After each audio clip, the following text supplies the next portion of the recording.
صوت الصحافة، نبض الخبر.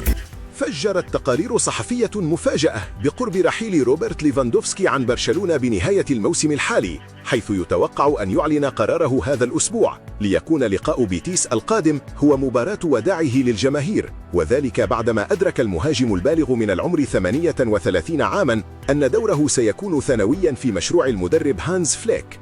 ولم يأتي قرار النجم البولندي لأسباب مالية، بل لدوافع رياضية بحتة، فرغ سعادته وعائلته في المدينة، إلا أنه يفضل الانتقال إلى مشروع جديد يكون فيه بطلا بارزا، وقد أبدى مرونة في اللعب بدوري أقل تنافسية يسمح له بالاستمتاع بكرة القدم والحياة في هذه المرحلة من مسيرته.